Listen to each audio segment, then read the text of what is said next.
क्यों नहीं दिया गुरुजी ने सार नाम? किसी को भी नहीं दिया। ना सतलोक आश्रम बरवाला में दिया, ना करोथा में दिया, ना महेंद्र को दिया, ना अपने बेटा बेटी को दिया, किसी को नहीं दिया। अभी तक गुरुजी ने दिखाया भी नहीं है कि सार नाम होता कैसा है। ये आलू टमाटर नहीं है। पहले परमात्मा सार नाम के योग्य बनाएगा, उसके बाद में परमात्मा वो जड़ी देगा। और स्पष्ट कह रखा गुरुजी ने सार नाम के विषय में कि सार नाम लेने के बाद में यदि किसी ने गलती कर दी, नाम खंड कर दिया, तो परमात्मा कहते हैं उस भगत को सदा सदा के लिए फॉरएवर रिजेक्ट कर देता है परमात्मा। जो भी गलती करनी है सतनाम तक कर लो, प्रथम नाम तक कर लो। जिस दिन आपको वो सार नाम मिल गया, क्योंकि सार नाम का मतलब होता है परमात्मा, और सार नाम मिलने के बाद यदि गलती की तो परमात्मा ने स्पष्ट कह रखा अपने सत्संगों में कि परमात्मा उसको सदा सदा के लिए रिजेक्ट कर देगा। ये नियम है ईश्वर का। गुरु मानुष कर जानते ते नर कहिए अंधे, वह दुखी संसार में आगे यम के फंदे। जैसे गुरु या भगवान भगवान हम कर रहे हैं और परमात्मा आपके पास आ जाए और आपसे बात करे, आपसे कहे बेटा शराब नहीं पीना है, आपने बीड़ी नहीं पीनी है, चोरी नहीं करनी है, किसी की आत्मा नहीं दुखानी है, तो आप क्या करोगे? आप उनकी बात को मानोगे क्योंकि भगवान कह रहा है। तो यही दास कह रहा है, समझो कबीर परमात्मा कह रहा है, यही सोचकर आपने ये बुराई और आज्ञा का पालन करें सरेगा, तो तब हम परमात्मा पाएंगे, नहीं तो नहीं मिल सकता। हम भगवान को चाह रहे हैं, परमात्मा के दरबार में जाएंगे, वहां इस दास के रूप में आपको परमात्मा मिलेगा।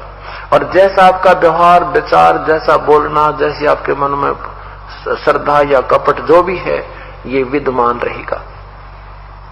और यदि आपने यहीं से वो रिहर्सल कर ली कि कबीर ये परमात्मा है, बस परमात्मा के समक्ष कैसे बोलते हैं, कैसा व्यवहार करते हैं, निष्कपट बात करते हैं, संत के सामने झूठ बोलने की कतई आवश्यकता नहीं होती, वो आपका पाप ही होता है। हम कोई ऐसी आपके ऊपर कोई पाबंदी या ऐसा कोई वस्तु नहीं थोपते जिससे आपको झूठ बोलनी पड़े, और नहीं हम कभी ऐसा कुछ कहते भी दान करो या इतने पैसे दे दो जिससे आपको झूठ बोलनी पड़े या आनाकानी करनी पड़े। नहीं, केवल जो आपका आत्म कल्याण हो सकता है उतनी ही बातें आपको कहेंगे, उतना, और वो भी नहीं करोगे तो फिर आप अधिकारी नहीं हो।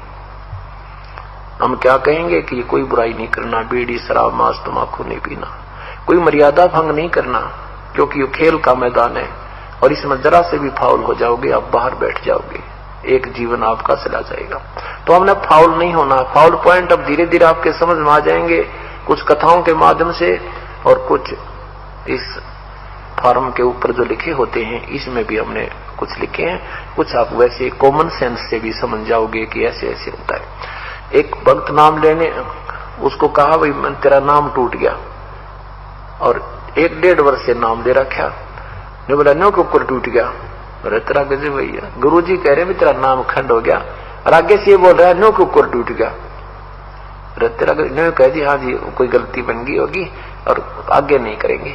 ये तो कुछ बात बोलना भी नहीं सीखा अभी तक तो हमने, और अब बात देखें सार नाम प्राप्ति की। सार नाम मिलेगा ये मेरी मर्जी से होगा, और सतनाम तक का फिक्स टाइम हमने रखा हुआ है। प्रथम मंत्र उसके 4 महीने के बाद, और ज्यादा से ज्यादा 6 महीने के अंदर आपने वो ले लेना चाहिए, उससे लेट नहीं होना चाहिए। फिर आप में लगन नहीं है जो कई तो भक्त ऐसे हैं जी 2 दिन पहले आ खड़े होते हैं जी, 2 दिन रह रहे हैं, दे दो कर दो दया।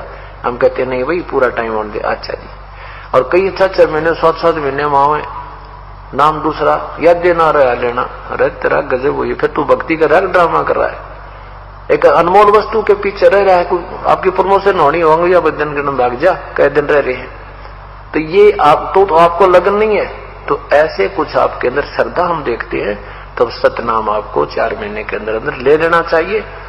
और फिर सार नाम ये दास देगा जब आप योग्य हो जाओगे। सार नाम के लिए आपने बहुत विनम्र, आपके अंदर भक्ति की कमाई भी बढ़नी चाहिए, कति मन में सतगुरु और परमात्मा एक हो जाने चाहिए, और विनम्रता आ जाएगी तब ये सार नाम काम करेगा।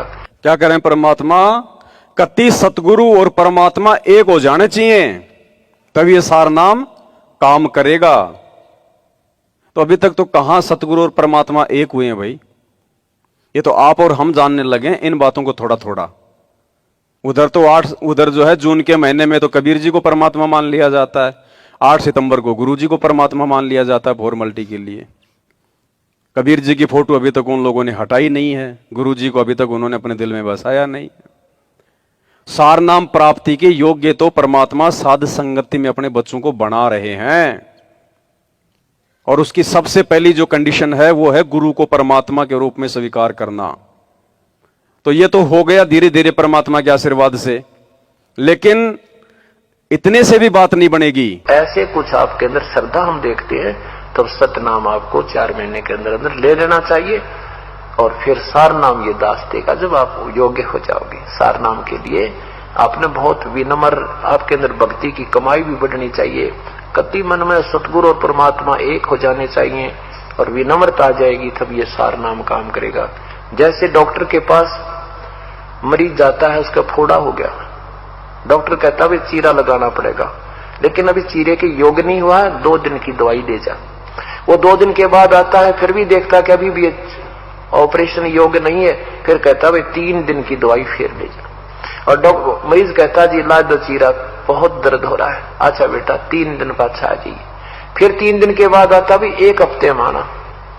अब डॉक्टर इतना पागल नहीं है कि उस मरीज के कहने तो चीरा ला देगा, वो अपने हिसाब से देखेगा कि अब ये बिल्कुल योग्य हो गया है तो तुरंत लगा देगा और उसको मवाद काट के सीम देगा। तो ऐसे ही जब आप योग्य हो जाओगे, आप प्रार्थना करते रहिए, लेकिन दास जब चाहेगा तभी ये चीरा लगेगा, अर्थात सार नाम आपको मिलेगा। बोलो सतगुरुदेव की।